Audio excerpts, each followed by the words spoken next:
This article here says that Ohio is the 5th best state for a business, and it's true. Everyone's talking about all the big news that's happening here, the train expansion, the shifts in property taxes. But here's the thing, people are looking at the headlines and missing the part where it actually affects your day-to-day life. I'm talking about real impact that no one is explaining. So grab your coffee because we're gonna talk about all the details and not just political talking points. All right, so listen, everyone's talking about this train that's coming to Columbus, right? But no one's actually giving you all the details for it. Not just talking about a small itsy-bitsy plan either. We're literally talking about a game-changing development that's going to connect the 3 C's and 1 D, Cincinnati, Columbus, Cleveland, and Dayton. It's not just about a train, it's about economic development, it's about jobs, it's about connectivity.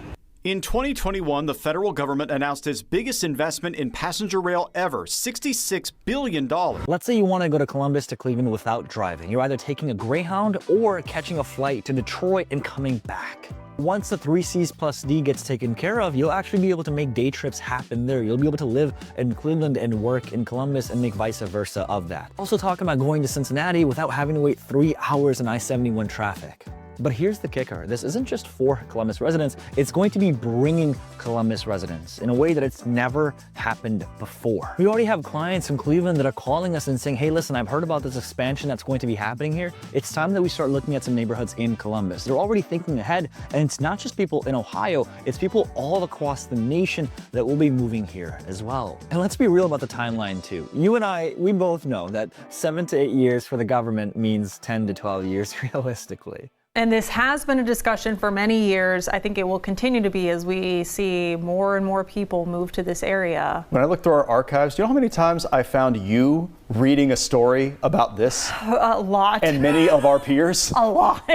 Very frequently. But the planning and anticipation is going to affect real estate and demand as a whole. Before the first train ever actually runs, we're going to see a shift in the way that people are coming here and what specifically they're looking to purchase left and right. Now let's combine this with something else that's hyper prevalent, especially in today's day and age. This property tax relief, it sounds amazing, guys. $2.5 billion is so much money, but here's how it's going to affect you on a day-by-day basis. And we're gonna talk about every single one of those things. And by the way, listen, if we can help with your housing goals here in Columbus, Ohio, if you're looking to buy or sell, check us out on Instagram and Google as well. We'd love to be your real estate resources of choice. Give us a call, shoot us a text. All the information is down below.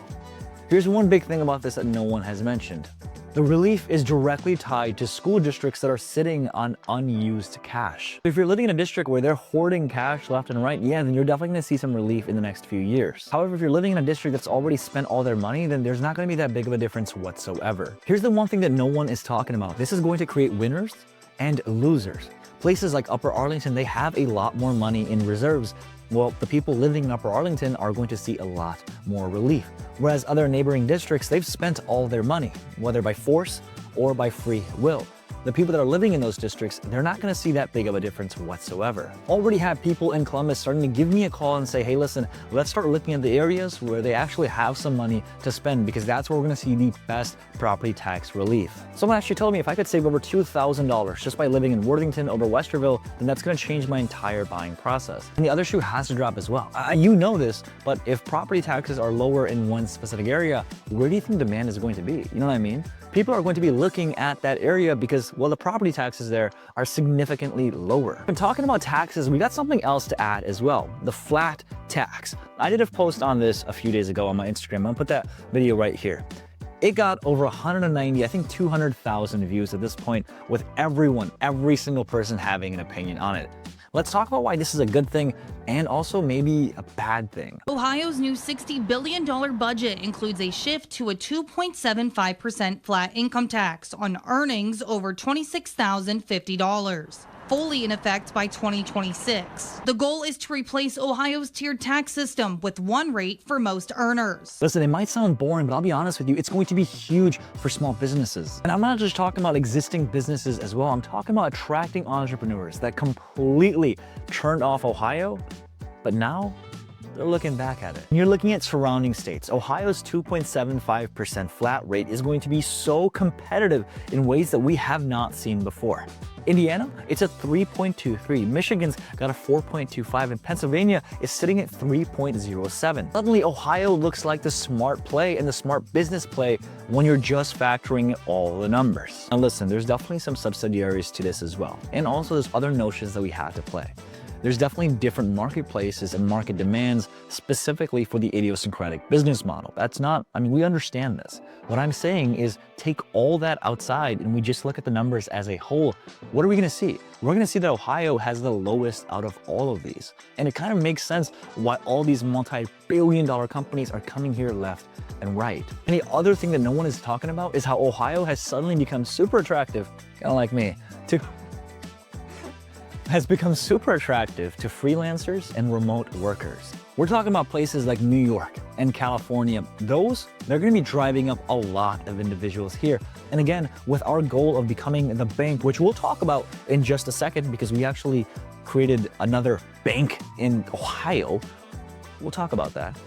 It's bringing a lot of the people in those markets. I actually had a client of mine reach out to me from California and they said, listen, Gagan, we know we talked about this a little while ago, but if I'm paying 13% of taxes, I'd rather just come to Ohio and pay 2.75. They have their entire family here as well. So amazingly, it combines for everything that they're looking for: family, lifestyle, and a business opportunity that really is hyper prevalent in just this location. Now, combining with this, one of the biggest things that I'm seeing a lot of people absolutely pissed off by is the Browns Stadium. The Browns are getting $600 million, and it actually is going to affect Columbus, Ohio in ways that we just didn't realize prior. Tonight, a major touchdown for the Browns. The team just cleared a big funding hurdle to build a new stadium in Brook Park. This comes after Governor DeWine last night signed the state budget, pushing the project forward.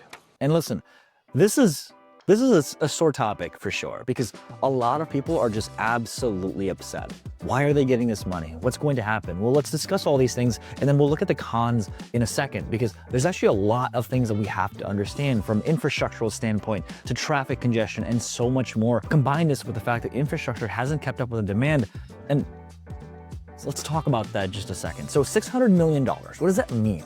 Think about it. Columbus has been landing massive companies by putting public dollars into private developments. Convention Center, Nationwide Arena, and all the downtown developments as we know it. Now the state is taking the playbook and applying it to all these different cities here. But here's the thing that no one is mentioning. Columbus, they're going to be competing for that same money. We've got our own stadium needs, arena upgrades, and cultural facility projects that could really benefit a lot from all of that funding. While everyone is focused on the Browns, what I'm thinking about is which Columbus project is going to be funded from the billion-dollar pot. I was talking with an economic developer friend of mine. He said one simple thing. They said this could be great if Columbus plays their cards right, or we could be competing with every other city in Ohio for the same lump sum of cash. Let's also be realistic on our end about all these things and what realities they could bring, because this train, well, honestly, it might not solve the traffic problem. It might make it worse. We're talking about adding massive rail infrastructure to a city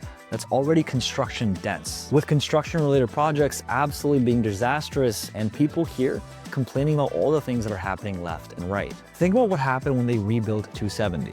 Now imagine the same kind of disruption, but when you have to connect existing rail systems to downtown Columbus as a whole. We're talking about transportation headaches, road closures, and years of construction that's going to need to happen. What no one else is talking about, especially now, is after this project comes to fruition, downtown Columbus is going to need to step it up with all the foot traffic and the parking demands. Our downtown structures, they're already stressed, especially during any kind of events that happen here. Now add daily train passengers that are going to be coming here every single day. Infrastructure has to keep up with the demand of the people. I've had people come here from every kind of city, and one of the big things that we hear is we're really excited about these projects. However, for the next few years, we are going to be in a lull. People are saying it's going to get worse before it gets better. And listen, I understand that as well, and I understand both standpoints and both sides completely. For one, I also really want a rail system. I also understand for the next few years, we're gonna have to deal with some construction if this project comes to fruition. There's a lot of things happening. Let me know in the comments below what your thoughts are. Is this a good thing that's coming here? Is it a bad thing? What can we do to ultimately mitigate the risks as a whole? Because all the projects, especially the constructions that are happening here with ODOT, we know one thing for certain.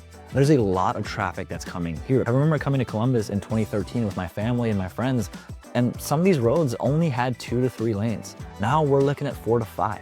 We've seen a massive, massive infrastructural growth, and me being in real estate, I'm a huge fan of it. It means my house is appreciating really, really fast. The question remains though, how is it going to affect everyone that's coming here? And if you're moving to Columbus, Ohio, or living in Columbus, Ohio, are these things that you're okay with dealing with? Does the pros outweigh the cons or not?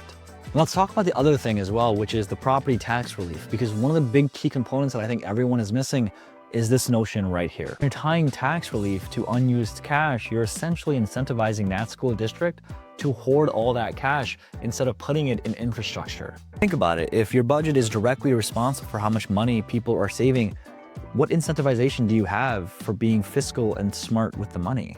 You could, in essence, sit with districts hoarding all that money and not using it for real legitimate problems that might exist. Other thing that I'm thinking about is this would create a two-tier system. Some districts that can afford to keep all this cash, their residents save money. The districts that can't, their residents won't. You know, combining with this piece of notion as well, I want to talk about the flat tax, because in my Instagram comment sections, there were an array of comments. Number 1 was, this is amazing. Number 2 is, this sucks. Number 3 is, I'm okay with this. And number 4 is, eh. For the most part, I understand every single standpoint. The one thing that we have to talk about is growth, right? Is Columbus, and as the city grows so much, we are number one incentivizing individuals to come here because of these reliefs, right? If we have lower tax, which you and I just talked about, more people are gonna come here. But if taxes also get lower, will we have the same quantity of individuals that are going to be coming here to bypass all the money that we use for our state?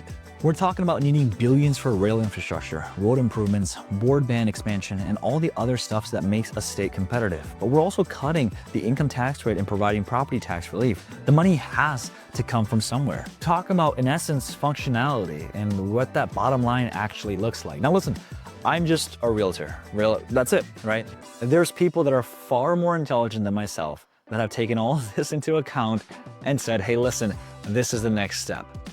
I'm just giving you opinions and facts that our team cultivated and said, how can we make sure that we can encompass and not make it feel one-sided? I think the game that we are playing is a game of speed, right? We want to see how fast we can bring people here, because the faster that we can, the more revenue that we have from sales tax increases and other things to combat the lack of income tax and property taxes. And finally, the last thing that I'm thinking about is, again, with this pot of money that exists, we're competing directly with the other cities. And the issue is that it's a zero-sum game.